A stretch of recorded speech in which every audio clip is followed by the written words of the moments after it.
Welcome to స్వతంత్ర. నేను విజయ్. ముందుగా హెడ్లైన్స్ చూద్దాం. పీసీసీ చీఫ్ ఎంపికపై కాంగ్రెస్ కసరత్తు, బీసీ నేతకు పగ్గాలిచ్చే ఛాన్స్.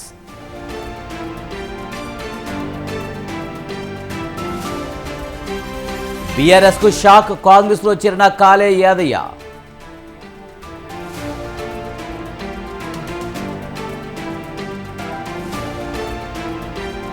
పోలవరాన్ని జగన్ గోదావరిలో ముంచారు. దుష్ప్రచారానికి చెక్ పెట్టేందుకే శ్వేతపత్రమన్న బాబు.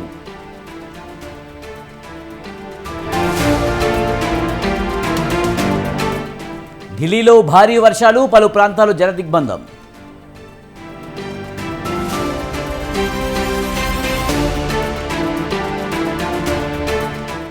జైలు నుంచి విడుదలైన హేమంత్ సోరెన్ 6 నెలల తర్వాత జైలు నుంచి విడుదల.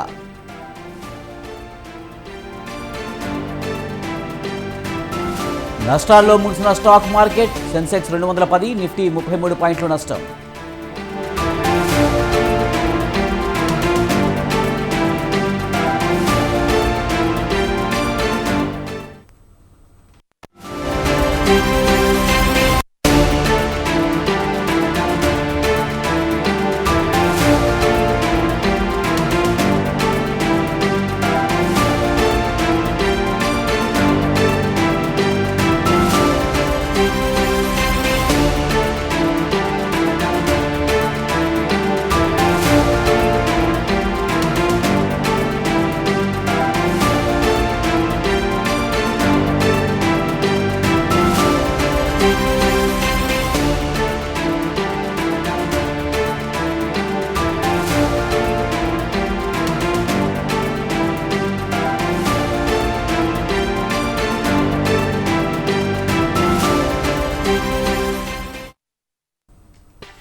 తెలంగాణ కేబినెట్ విస్తరణ, కొత్త పీసీసీ చీఫ్ నియామకంపై ఇవాళ క్లారిటీ వచ్చే అవకాశం ఉంది. గత 5 రోజులుగా సీఎం రేవంత్ రెడ్డి ఢిల్లీలోనే ఉన్నారు. రాష్ట్ర మంత్రులు సైతం హస్తనలోనే మకాం వేశారు. కొత్త అధ్యక్షుడిగా నియామకం, మంత్రివర్గ విస్తరణ విషయాల్లో ఇంకా ఆలస్యం చేయకూడదని కాంగ్రెస్ హైకమాండ్ నిర్ణయించినట్లు తెలుస్తోంది.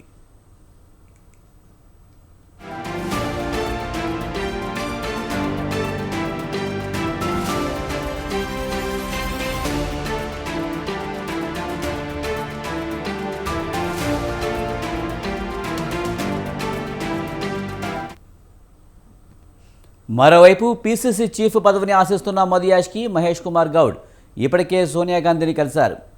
ఈ పదవి బీసీలకు ఇవ్వాలనే చర్చ సాగినట్లు సమాచారం. దీంతో వారిద్దరి పేర్లు ప్రధానంగా వినిపిస్తున్నాయి. ఒకవేళ మాదిక వర్గానికి ప్రాధాన్యం ఇవ్వాలనుకుంటే సంపత్ కుమార్కు ఛాన్స్ ఉందని అంటున్నారు.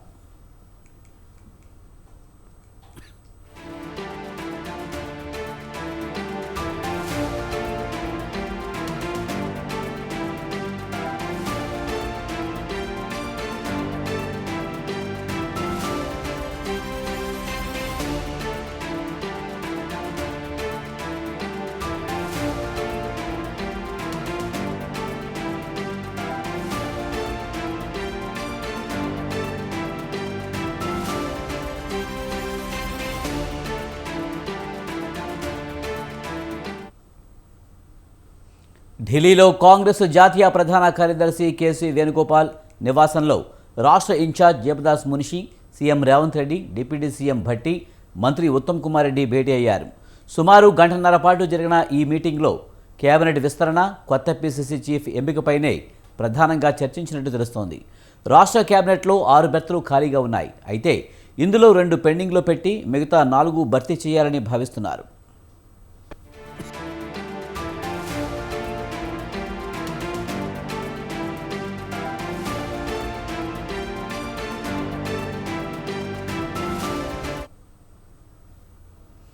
సామాజిక సమీకరణలు, జిల్లాల ప్రాతినిధ్యం, సీనియారిటీని బేరుజు వేసుకుని కేబినెట్లో భర్తీలు ఇవ్వాలని యోచిస్తున్నారు. ఆదిలాబాద్, హైదరాబాద్, రంగారెడ్డి జిల్లాల నుంచి ఎవరికి మంత్రివర్గంలో తీసుకోవాలనే విషయంలో ఏకాభిప్రాయం కుదరకపోవడంతో మరోసారి భేటీ అవుతున్నారు. దీనిపై మరింత సమాచారాన్ని మా ప్రతినిధి రాజు అందిస్తారు. రాజు, కొత్త పీసీసీ చీఫ్ ఎవరికి ఇవ్వాలనే దానిపై, అలాగే మంత్రి పదవులు ఇంకా ఎవరికి సర్దుబాటు చేయాలనే దానిపై చర్చ జరుగుతుంది కాంగ్రెస్లో ప్రధానంగా. దీనికి సంబంధించి పూర్తి సమాచారం ఏంటి?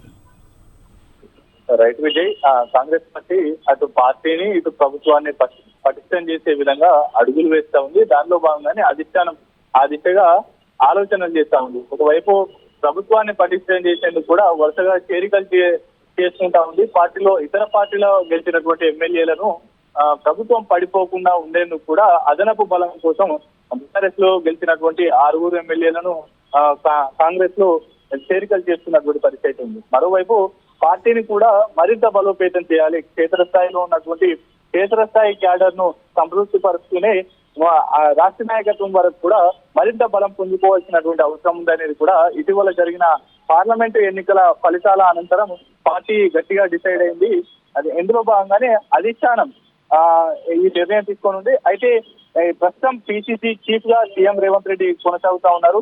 అయితే జూలై 7వ తేదీన పిసిసి చీఫ్ గా రేవంత్ రెడ్డి పదవి కాలం ముగుస్తా ఉంది.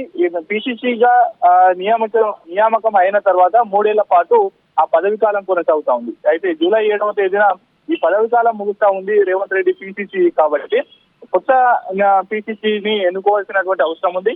ఒకవైపు పాలన మీద దృష్టి పెట్టేందుకు కూడా రేవంత్ రెడ్డికి ఫుల్ ఫ్లెడ్జ్డ్ గా టైం దొరికినట్టుంటుంది. ఒకవైపు పార్టీ బాధ్యతలు పూర్తిగా ఇతర నాయకులకు అప్పగించినట్లయితే పూర్తిగా పార్టీ మీద ప్రభుత్వం మీద దృష్టి పెట్టేటటువంటి అవకాశం అయితే ఉంటుంది. దాంట్లో భాగంగానే పిసిసి చీఫ్ కోసం పార్టీ ఎవరిని నియమించినా దానికి నేను సహకరిస్తా అనే రీతిలో కూడా ఏఐసిసిని కోరడం జరిగింది. ఈ పదవి నుంచి తనను రిలీవ్ చేయాల్సిందిగా అధిష్టానాన్ని కోరారు. ఈ నేపథ్యంలోనే వరుసగా అధిష్టానం రాష్ట్ర నేతల అభిప్రాయ సేకరణ చేస్తా ఉంది. సీనియర్ నేతలు అటు రాష్ట్ర మంత్రివర్గంలో ఉన్నటువంటి నేతలను కూడా సంప్రదిస్తుంది. వారి అభిప్రాయ సేకరణ చేస్తుంది. దాంతో పాటుగానే పార్టీని సమిష్టిగా సమన్వయంతో ముందుకు తీసుకువెళ్లేటటువంటి నాయకుడు ఎవరైతే బాగుంటుంది.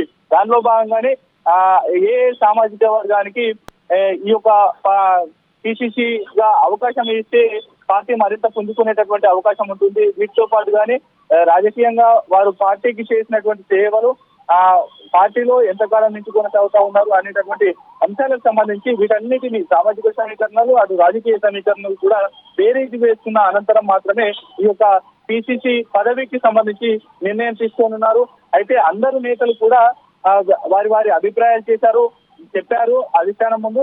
దాంతో పాటుగానే వారి పిసిసికి తగ్గ నేత ఎవరు అనేది కూడా వారి యొక్క అధిష్టానానికి విన్నవించుకున్నటువంటి పరిస్థితి అయితే ఉంది.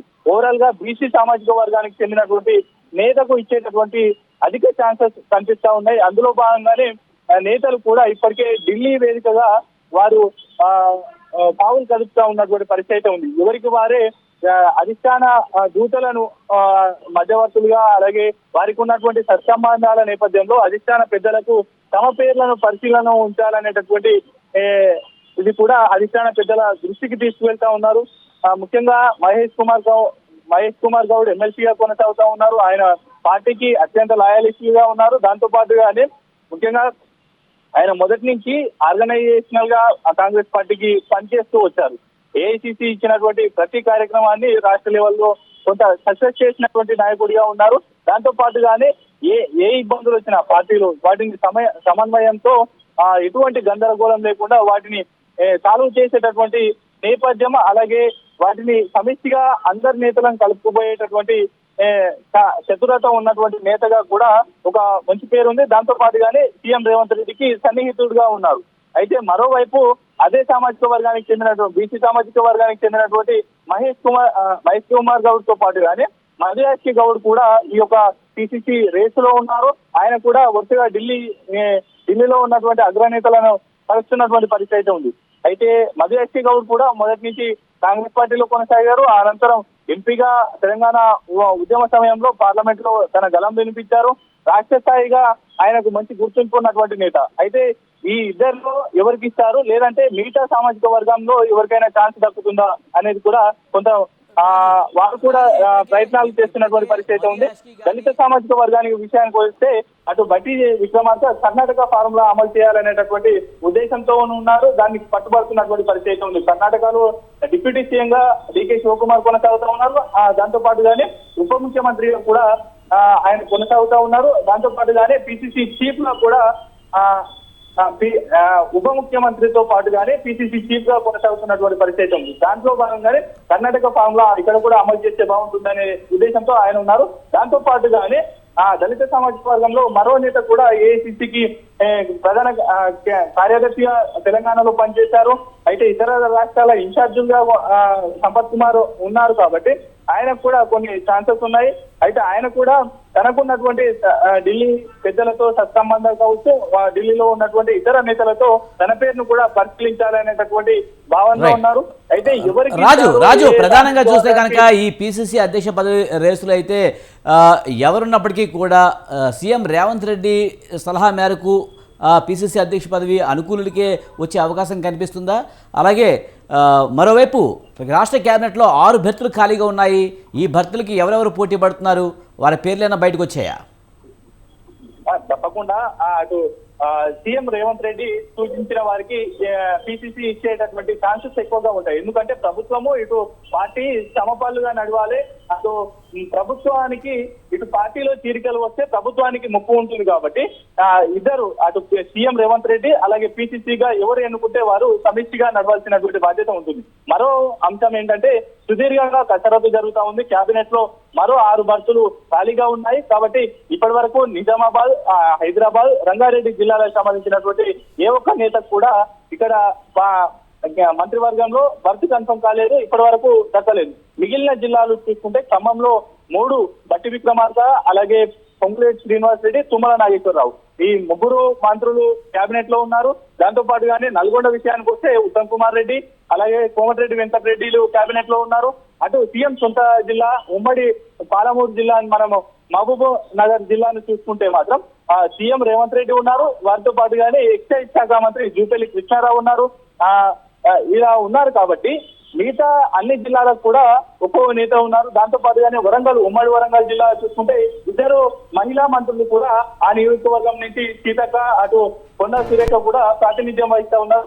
అయితే నియోజకవర్గాల వారిగా ఈ 3 నియోజకవర్గాలు నిజామాబాద్, ఆదిలాబాద్ తో పాటుగానే రంగారెడ్డి జిల్లాలకు, ఉమ్మడి జిల్లాలకు ఇంతవరకు ఈ యొక్క రేవంత్ రెడ్డి కేబినెట్ లో ప్రాతినిధ్యం దక్కలేదు. అయితే ఈ నియోజకవర్గాలతో పాటు ఉమ్మడి జిల్లాల రాజకీయాలను చూసుకోవచ్చు. వాటికి భర్తలో అంటే కేబినెట్ లో భర్తీ కల్పించాలనేటటువంటి భావనలో ఆ జిల్లాల నేతలు కూడా పైరవించేస్తున్నటువంటి పరిస్థితి ఉంది. దాంతో పాటుగానే పార్లమెంటు ఎన్నికలకు ప్రచారంలో కూడా వాకిటి శ్రీహరి ముదిరాజు పేరు ప్రస్తావించారు. ముదిరాజు సామాజిక వర్గానికి చెందినటువంటి శ్రీహరిని మంత్రివర్గంలోకి తీసుకోబోతా ఉన్నాము ఈ పార్లమెంటు ఎన్నికల అనంతరం అంటూ కూడా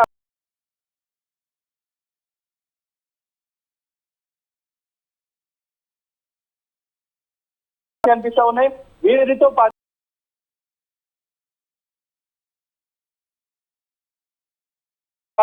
కేబినెట్ లో లేరు. అయితే గిరిజన సామాజిక వర్గానికి చెందినటువంటి సీతక ఉన్నప్పటికీ కూడా లంబడి సామాజిక వర్గానికి మంత్రివర్గంలో ఛాన్స్ కల్పించాలి అనేటటువంటి ఉద్దేశంతో మొదటి నుంచి ఉన్నప్పటికీ మొదటిసారిగా ఎమ్మెల్యేలుగా గెలిచినటువంటి నేతలకు ఈ యొక్క కేబినెట్ లో ఉన్నతమైనటువంటి పదవులు ఇప్పుడే ఇవ్వకూడదు అనేటటువంటి అధిష్టానం ఒక కండిషన్ పెట్టింది. కాబట్టి ఈసారి గెలిచిన వారందరూ కూడా దాదాపుగా మొదటిసారి ఎమ్మెల్యేలుగా ఎన్నికైన వారే. వారికి పాలన పట్ల పెద్దగా అనుభవాలు కూడా లేవు కాబట్టి వారిని కొంత దూరంగా ఉంచాలి కేబినెట్ లో అనుకున్నప్పటికీ కూడా మరో 6 ఖాళీలు ఉన్నాయి మంత్రివర్గంలో. కాబట్టి ఒక అటు గిరిజన లంబాడి సామాజిక వర్గానికి లేదంటే మిగతా సామాజిక వర్గాలకు కూడా బస్సు కన్ఫర్మ్ అయ్యేటటువంటి అవకాశం అయితే కనిపిస్తుంది. వీటితో పాటుగానే పార్టీకి అత్యంత లాయాలిటీగా ఉన్నటువంటి నేతలను కూడా ఈ యొక్క మంత్రివర్గంలో తీసుకోవాలనేటటువంటి భావనలో ఉన్నారు. అయితే పూర్తి స్థాయిలో ఇప్పుడే కేబినెట్ ఫుల్ఫిల్ చేయకుండా కేవలం 4 భర్తలు మాత్రమే ఫుల్ఫిల్ చేసేసి మిగతా 2 అట్లే అలాగే పెండింగ్ లో ఉంచాలనేటువంటి భావనలో సీఎం రేవంత్ రెడ్డి ఉన్నారు. ఎందుకంటే భవిష్యత్తులో ఇతర పార్టీల నుంచి వచ్చేటటువంటి కీలక నేతలకు కూడా వారికి హామీలు ఇచ్చేటటువంటి అవకాశం ఉంటుంది. కీలకమైనటువంటి పదవులు కట్టబెడతామనేటటువంటి హామీలు ఇచ్చే అవకాశం ఉంది. కాబట్టి ఆ 2 మంత్రివర్గాలు కూడా 2 ఖాళీ ఉంచాలనేటటువంటి భావనలో సీఎం రేవంత్ రెడ్డి అయితే ఉన్నారు. రైట్, థ్యాంక్ యూ రాజు.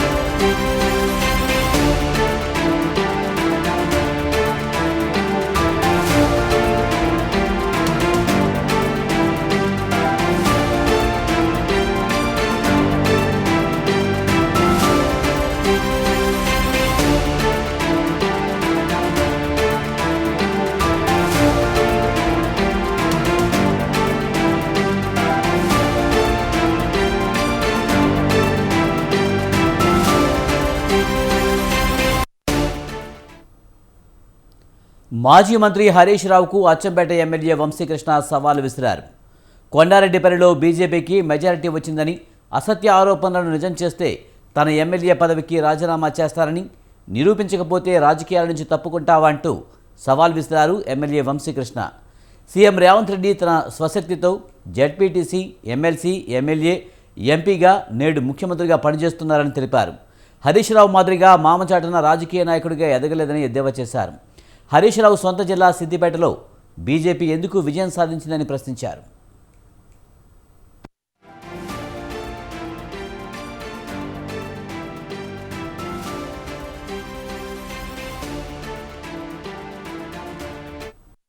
రేవంత్ రెడ్డి గారు మాజీ మంత్రివర్యులు హరీష్ రావు గారు ఈ రాష్ట్ర ముఖ్యమంత్రి గౌరవనీయులు రేవంత్ రెడ్డి గారి పైన అర్థం పడతం లేని ఆరోపణలు చేశారు. నిన్న సీఎం గారి సొంత గ్రామంలో బీజేపీకి ఎలా మెజారిటీ వచ్చింది అని హెడ్డింగ్ పెట్టి మాట్లాడారు. ఇది మాట్లాడే ముందు ఆ స్థాయి నాయకుడు ముందు తెలుసుకోవాలి, ఇది వాస్తవమా కాదా. అంటే ఎవరో చెప్తే మాట్లాడేది సరి అయినది కాదు. హరీష్ రావు గారికి నేను సూటిగా ప్రశ్నిస్తున్నాను. మీ మామ ఏర్పరచుకున్నటువంటి సిద్దిపేట, ఆ సిద్దిపేటలో రెడీమేడ్గా వచ్చి నీవు గెలవక ముందే మంత్రిగా ప్రమాణ స్వీకారం చేశావు, ఇది వాస్తవం. అప్పుడు నేను ఎమ్మెల్యేగా ఉన్నా. మరి రెడీమేడ్గా వచ్చిన సిద్దిపేటకు రెడీమేడ్గా వచ్చిన హరీష్ రావు గారికి నేను సవాల్ చేస్తా ఉన్నా. నీవన్నట్టుగానే బీజేపీకి కొండారెడ్డిపల్లిలో మెజారిటీ చూపిస్తే ఎమ్మెల్యేగా నేను రాజీనామా చేయడానికి సిద్ధంగా ఉన్నా. నువ్వు రాజకీయాలు మానుకోవడానికి సిద్ధంగా ఉన్నావా?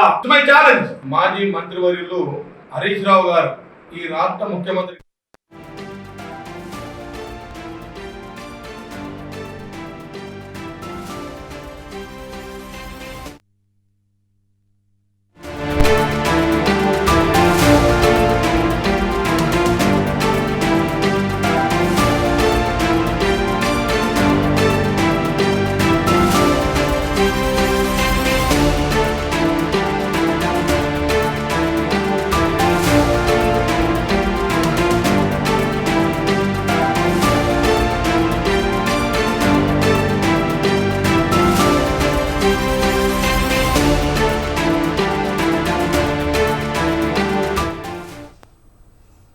నల్గొండ డీసీసీబీ పీఠాన్ని కాంగ్రెస్ చేజిక్కించుకుంది.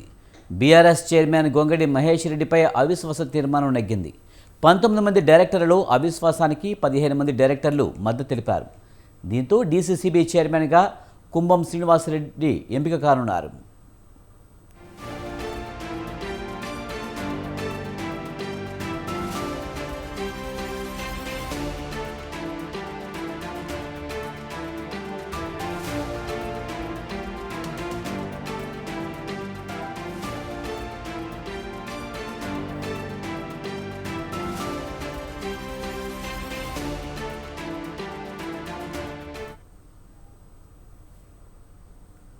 బీఆర్ఎస్కు మరో షాక్ తగిలింది. కాంగ్రెస్లోకి ఎమ్మెల్యేల వలసలు పర్వం కొనసాగుతుంది.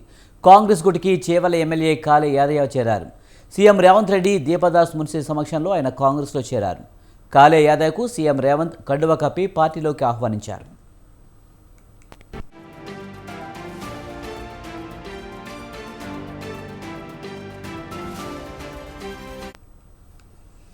ఇటీవల మాజీ స్పీకర్ పోచారం శ్రీనివాసరెడ్డి, జగిత్యాల ఎమ్మెల్యే సంజయ్ కుమార్లు బీఆర్ఎస్ను వీడి కాంగ్రెస్లో చేరారు. తాజాగా బీఆర్ఎస్కు చెందిన మరో ఎమ్మెల్యే కాళే యాదయ్య కాంగ్రెస్ బాట పట్టారు. దెబ్బ మీద దెబ్బన్నట్లుగా 4 రోజుల వ్యవధిలోనే బీఆర్ఎస్కు చెందిన 3 ఎమ్మెల్యేలు బీఆర్ఎస్ను వీడి కాంగ్రెస్లో చేరడం చర్చనీయాంశంగా మారింది.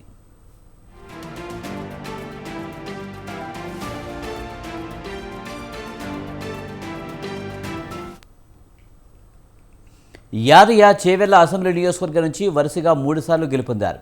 2014లో కాంగ్రెస్ నుంచి గెలిచి ఆ తర్వాత బీఆర్ఎస్లో చేరారు. 2018, 2023లలో బీఆర్ఎస్ నుంచి గెలిచారు. గత అసెంబ్లీ ఎన్నికల్లో 268 ఓట్ల స్వల్ప మెజారిటీతో గెలిచారు.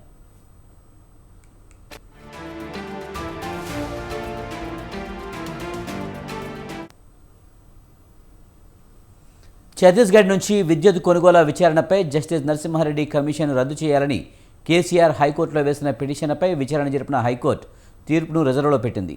నిన్న కేసీఆర్ తరపు అడ్వకేట్ వాదనలు వినిపించగా నేడు ప్రభుత్వం తరపున అడ్వకేట్ జనరల్ సుదర్శన్ రెడ్డి వాదనలు వినిపించారు. విద్యుత్ కొనుగోళ్ల విచారణపై కేసీఆర్ పిటిషన్పై వాదనలు, విద్యుత్ కొనుగోలుపై ఎంక్వైరీ చేయించమని నేరుగా మాజీ మంత్రి జగదీష్ రెడ్డి అసెంబ్లీలో మాట్లాడారని, ఎంక్వైరీ చేయమని వారు అడిగినప్పుడు కమిషన్ ఏర్పాటు చేయడం జరిగిందని, అలాంటప్పుడు ఈ కమిషన్ ఏకపక్ష కమిషన్ ఎలా అవుతుందో చెప్పాలని ప్రభుత్వం తరపు అడ్వకేట్ జనరల్ ప్రశ్నించారు. జస్టిస్ నరసింహారెడ్డి పెట్టిన ప్రెస్ మీట్లో ఎక్కడా కంక్లూజన్ వచ్చినట్లు మాట్లాడలేదని, అంతేకాదు ప్రెస్ మీట్ వీడియోలో కూడా ఎక్కడా ఏకపక్షంగా మాట్లాడలేదన్నారు. విద్యుత్ కొనుగోల విచారణ ఓపెన్గానే నిబంధనల ప్రకారమే 2 సార్లు నోటీసులు ఇచ్చామని, విద్యుత్ కొనుగోలు వ్యవహారంపై పబ్లిక్ నోటీసు సైతం జారీ చేశామని, ఈ వ్యవహారంలో విచారణ మొత్తం ఓపెన్గానే జరుగుతుందని, ఇప్పటి వరకు 15 మంది నుండి వివరాలు సేకరించామని కోర్టుకు తెలిపారు. ఈ 15 మందిలో మాజీ సీఎండీ ప్రభాకర్ రావుతో పాటు మాజీ మంత్రి జగదీష్ రెడ్డి కూడా ఉన్నారన్నారు. నిబంధనల ప్రకారమే విచారణ నోటీసులు జారీ చేసి విచారణ జరుపుతున్నామని వారు కోర్టు దృష్టికి తీసుకువెళ్లారు.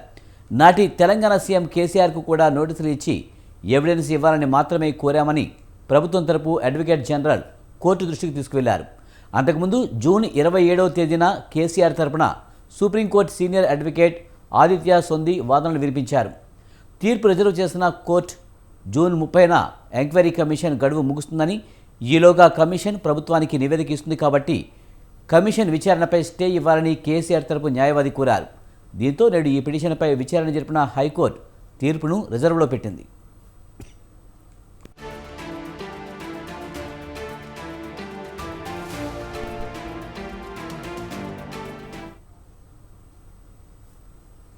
పోలవరం ప్రాజెక్టును దారిలో పెట్టడానికి విదేశీ నిపుణులను పెట్టే పరిస్థితి వచ్చిందన్నారు ముఖ్యమంత్రి చంద్రబాబు నాయుడు.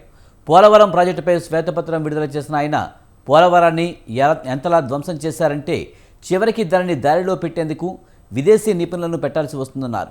ఈ నెలాఖరు లేదా వచ్చే నెల మొదటి వారంలో పోలవరానికి విదేశీ నిపుణులు రానున్నారని తెలిపారు. రాష్ట్రంలో నదుల అనుసంధానానికి గుండికాయ పోలవరమని, అలాంటి పోలవరం పట్ల జాతి క్షమించరాని నేరానికి పాల్పడుతూ జగన్ ఓ శాపంలా మారాడన్నారు.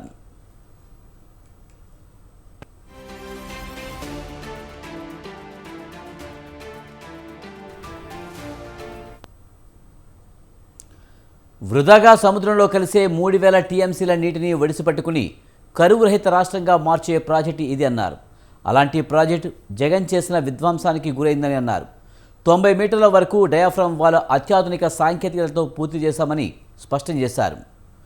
31 సార్లు క్షేత్రస్థాయి పర్యటనలు, 104 సమీక్షలతో పోలవరం ప్రాజెక్టును పరుగులెత్తించి 72% పూర్తి చేశామన్నారు. కానీ జగన్ మూర్ఖత్వం వల్ల డయాఫ్రామ్ వాల్ దెబ్బతింది. కొత్త డయాఫ్రామ్ వాల్ కట్టాలంటే 990 కోట్లు అవసరమవుతాయన్నారు. ఈరోజు మీరు ఇక్కడున్నారు మీడియా, మనం 4th ఎస్టేట్ అని పిలుస్తాం. మొన్నటి వరకు అందరూ మిమ్మల్ని చూసి భయపడ్డారు, కానీ మొట్టమొదటిసారిగా మీరు కూడా భయపడే పరిపాలన సాగింది. కనీసం ఫ్రీగా చెప్పుకోలేని పరిస్థితికి వచ్చేసారు మీరు. ఇంకా రాజకీయ పార్టీలు అయితే లెక్కలేనితనం వచ్చింది. ఇంకా అసెంబ్లీ నామమాత్రం అయిపోయింది. ఈవెన్ కోర్టుల్లో కూడా వాళ్ళని కూడా బ్లాక్మెయిల్ చేసే పరిస్థితికి వచ్చారు. కోర్టులు కూడా అంటే మనం చూసాం, సోషల్ మీడియాలో పెట్టి జడ్జెస్ను కూడా క్యారెక్టర్ అసాసినేషన్ చేసే పరిస్థితికి వస్తే వాళ్ళు సిబిఐ ఎంక్వైరీ చేసే పరిస్థితికి వచ్చారు. ఏ విధంగా సోషల్ యాక్టివిస్ట్ అయితే ఇంకా మనం చూస్తున్న చాలా భయంకరంగా ఉంది. ఇవన్నీ ఒక ఎత్తు అయితే, మేము ఎన్నికల ముందు చెప్పాం రాష్ట్ర పునర్నిర్మాణం జరగాలని. దానికి మేమందరం కష్టపడి పనిచేస్తామని చెప్పాం. ఎప్పటికప్పుడు ప్రజలు కూడా సహకరిస్తే తప్ప సాధ్యం కాదు. అందుకే మొట్టమొదటిసారిగా 7 వైట్ పేపర్స్ పబ్లిసైజ్ చేస్తున్నాం. సమయం కూడా తక్కువ ఉంది. ఒక పక్కన నిన్నటి వరకు ఫార్మాలిటీస్ అని మేము కంప్లీట్ చేయాలి. అది అయిన తర్వాత కేంద్రంలో బడ్జెట్ పెడుతున్నారు, ఇక్కడ బడ్జెట్ పెట్టాలి. కేంద్రంలో బడ్జెట్ పెట్టే ముందు మన సమస్యలన్నీ వాళ్ళ దృష్టికి తీసుకొచ్చి ఎంతవరకు వీలైతే అంతవరకు మనం ఫండ్స్ తెచ్చుకోవడం కానీ, అదే మరి ప్రాజెక్టులు తీసుకోవడం కానీ ఇవన్నీ జరగాల్సిన అవసరం ఉంది. అందుకే ఒక 20-25 రోజుల్లో 7 పేపర్లు కూడా చర్చలన్నీ కంప్లీట్ చేసి మళ్ళీ మేము అసెంబ్లీ సమావేశాలు పెట్టుకొని బడ్జెట్ కూడా ప్రవేశపెట్టాల్సిన అవసరం ఉంది. ఒక కన్ఫ్యూజన్లో పోయే పరిస్థితి వస్తుంది.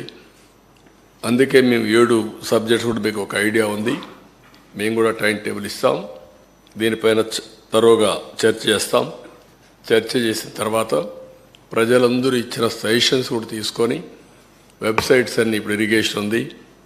ఈ ఇరిగేషన్కి ఒక వెబ్సైట్ ఓపెన్ చేస్తాం. టోటల్ డాక్యుమెంట్స్ అన్నీ అందులో పెడతాం. ఎందుకంటే ఒక అలవాటు అయిపోయింది. ఏది చేసినా ఎదురుదాడి చేయడం, ఒక మీడియాలో ఇదే పనిగా వాళ్లకు క్రెడిబిలిటీ లేకపోయినా, విశ్వసనీయత లేకపోయినా చెప్పిన తప్పులే 100 సార్లు చెప్పి ప్రజలను నమ్మించే ప్రయత్నం చేయడం, దానికి చెక్ పెట్టాల్సిన అవసరం ఉంది. దానికోసమే ఈరోజు మా ప్రయత్నం. తప్పకుండా ఎప్పటికప్పుడు వాళ్ళు చెప్పినట్టన్నిటికీ కూడా ప్రజలే సమాధానం చెప్పే విధంగా ప్రజా చైతన్యాన్ని తీసుకొస్తాం. ఈరోజు మీరు ఇక్కడ ఉన్నారు మీడియా, మనం 4th ఎస్టేట్ అని పిలుస్తాం. ఇవి ఈ బ్రిటన్ విశేషాలు. చూస్తూనే ఉండండి స్వతంత్ర.